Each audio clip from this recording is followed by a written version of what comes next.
2번 성면 해체의 작업과 기관 성면 조사, 그 다음에 시설 정비 기준에 대해 설명드리겠습니다. 성면 해체는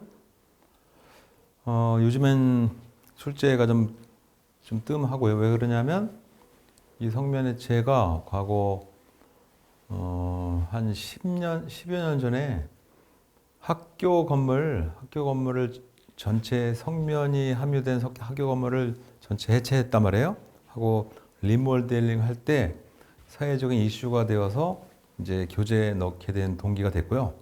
지금은 그런 성면 해체 작업을 하는 경우가 거의 마무리되어서 시험엔 잘 안 나오고 있습니다. 참고로만 보시는데 그래도 뭐 출제 가능성은 있다고 좀 보고요. 보시는데 성면 조사 대상 자재 종류 기타 등등은 필요가 없고요.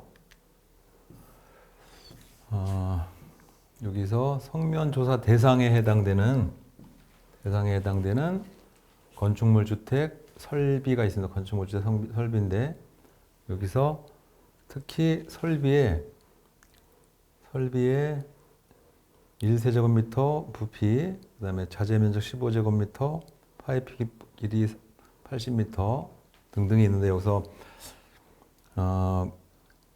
이걸 억지로 암기하지 마시고요. 숫자를 한번 기억해 보기 위해서 1, 15, 작은 것부터 큰 걸로 1, 15, 80, 50, 200 이렇게 한번 해보시면 1, 15, 그 다음에 50, 80, 200 뭐 별로 연관성은 없어요. 그렇지만 한 번씩 뭐 이렇게만 읽어보셔도 뭐 보기에서 고르는 거 하면 충분히 맞출 수 있지 않을까 해서 1, 15, 50, 80, 200 이렇게 해보시고 왜냐하면 시험에 자주 나오는 게 아니니까요. 나올 가능성이 거의 높지 않기 때문에 물론 여기 200도 있고요. 그 다음에 해체 절차 플로우가 있고 뭐 나머지 등등이 있는데 요거만 한번 보세요. 설면 해체 또는 제거할 때 어떤 조치를 해야 되나 해서 보면 계획 수립해야 되고 특수 공간 진단 실시해야 되고 그 다음에 방진 마스크 특급 방진 마스크 그 다음에 송기 마스크 등을 지급해야 되겠고 당연히 흡연하면 안 되겠고 그 다음에 뒤에 보면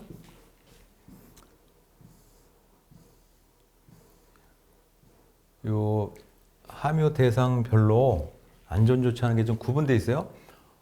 보온재, 내압비복재, 음압, 이거는 뭐냐면 음압은 만약에 건축물이 이렇게 있어요. 건축물이 있으면 여기에서의 작업할 때 환기를 이렇게 하면 성면이 나갈 거 아니에요?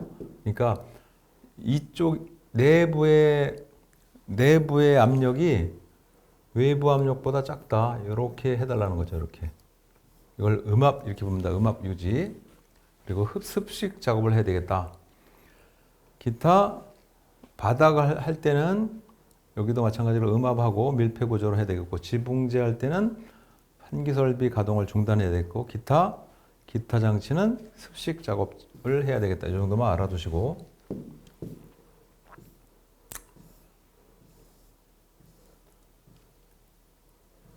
그 다음에 여기 이제 개인이 하지 않고 제거업자를 통해서 성면을 해체해야 되는 경우가 천정재, 지붕재, 벽재, 바닥재 1% 초과된 경우 자재 면적이 50제곱미터 그리고 다 1% 초과죠. 1% 초과고 파이프 보온재 아까 똑같이 80제곱미터 단열재 보온재 면적 15제곱미터이고 별로 중요도가 없어서 빨리 넘어가는 거예요. 이건. 그 다음에 두 번째 조사 방법이 있는데요. 조사 방법은 위의 것은 일반 사항이라서 안전조치 기타 등등이라서 시험 내기에 좀 부적합하고요. 시험을 낸다면은 뭘 해야 하면 성면 조사 방법. 이것은 좀 우리 보건지소사에 관련돼서는 이 내용은 좀 비교적 가능성이 있다 싶어서 제가 이것은 별도로 그림을 하나 그려왔으니까요. 그림을 보시면서 보시면 훨씬 더 도움이 되지 않을까 해서 잠시 그림 올려드리고 설명을 계속하도록 하겠습니다. 자, 성면 조사에 대한 전체 체계를 한번 그려봤습니다. 이건 성면 관련해서는 장비 시설 기준도 중요하고요. 이것도 중요한데 이것은 좀 책 보고 하시면 좀 기억이 안 나실 것 같아서 좀 나름대로 정리해 봤는데요.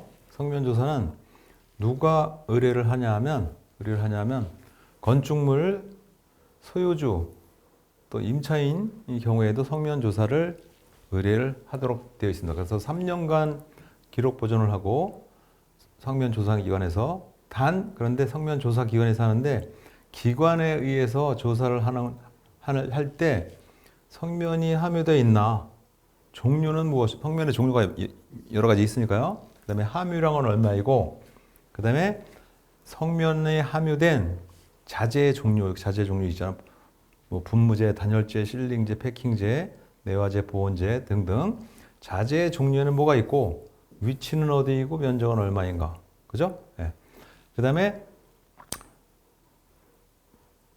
기타 이걸까지 외우시는 건 아니고 뭐가 뭐냐면 성면 함유의 성면의 종류, 함유량은 보시는 거고 특히 어떻게 되냐면 자재 사용에 부피의 합이 1세제곱미터이거나 보통 우리 성면이 건축물에 보통 전체 성면이 함유되어 있는 건 아니고요. 특히 부재에 있단 말이에요. 사용 자재 부재, 그러니까 분무제, 단열재, 실링제, 패키지, 즉 작은 양이에요. 내화재, 보온재, 작은 양인데도 불구하고 작은 양의 부피가 전체 합을 했더니 1세제곱미터 될 가능성이 분명히 있거든요. 그 다음에 면적의 합이 15제곱미터인 경우에는 어떻게 되냐면 기관에 의한 성면 조사를 해야 되겠다는 얘기죠. 그럼 여기서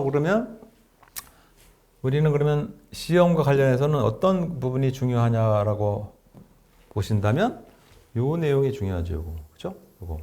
분무제, 단열재, 실링제, 패킹제, 내화재, 보온재 이 등등이 성면 함유가 예전 이제 건축물을 지을 때 거의 성면으로 처리한 부분이기 때문에 이 내용이 중요하겠다.